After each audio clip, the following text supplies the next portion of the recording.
បាទជំរាបសួរពុកម៉ែបងប្អូនថ្ងៃនេះខ្ញុំបាទមកភ្នំតាម៉ៅទៀតហើយ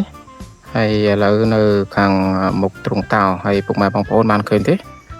តោទាំងពីរនេះគឺតោឈ្មោលហើយអូស្ងាត់ធំ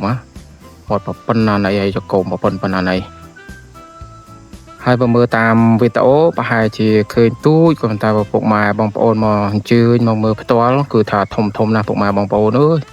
ចង់ប្រហែលប៉ុនពាក់កដាលគោស្ទាវហើយគិតមើលទៅហើយគេស្រឡាញ់គ្នាណាពុកម៉ែបងប្អូនឃើញទេគេឈ្មោលទាំងពីរហើយពីព្រោះឈ្មោលគឺ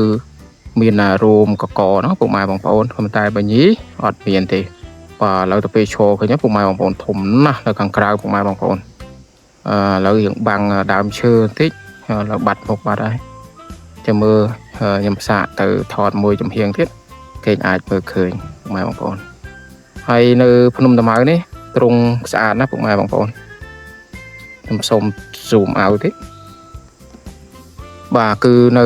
ភ្នំតាម៉ៅនេះគឺមានទ្រង់ស្អាតណាស់ពុកម៉ែបងប្អូនដោយសារតែគឺនៅទីនេះមានដើមឈើ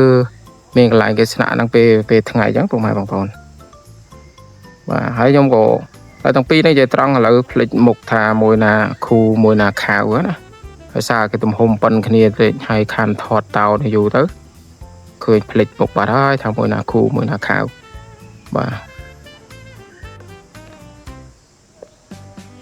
ទពុកម៉ែបងប្អូនចង់ព្យាយាមថតឲ្យបាន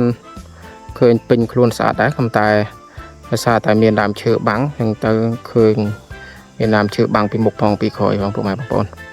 បាទហើយឃើញទេពុកម៉ែបងប្អូននេះថាស្អាតទាំងពីរនាក់ហ្នឹងរោមហើយពណ៌សបល់គេឡើងនៅខាងក្រៅដូចតោនឹងពណ៌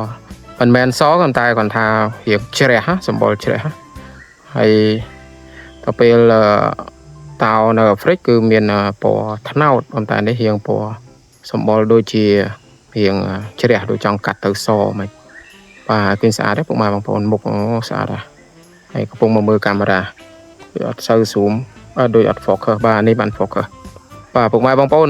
មិញអត់ focus ឥឡូវ focus ណែពុកម៉ែបងប្អូនឥឡូវឃើញទេឃើញទាំងពីរនាក់រៀងដូចមួយមុខរៀងធំដល់ពេលមួយតែហាមាត់លិតមាត់នេះដូចមុខរៀងទូចតិចពុកម៉ែបងប្អូនហើយខ្ញុំបានបញ្ជាក់ឲ្យថាឈ្មោះគេទាំងពីរឈ្មោះខូនិងខាវតែអធិស្ឋានខ្ញុំពិតជាភ្លេចមែនថាមួយណាខូខាវអញ្ចឹងណាពុកម៉ែបងប្អូនហើយស្អាតទាំងពីរនាក់ហ្នឹងហើយវីដេអូមានខ្លីៗប៉ុណ្ណឹងទេពុកម៉ែបងប្អូនតាក់ទងទៅនឹងខូហើយនឹងខាវតែតោនៅភ្នំតាម៉ៅនេះហើយពុកម៉ែបងប្អូនបើមានពេលអាចមើលលេងពួកគេទាំងពីរបានបាទអញ្ចឹងវីដេអូហ្នឹងមានតែត្រឹមប៉ុណ្ណេះទេខ្ញុំសូមអរគុណសូមជម្រាបលា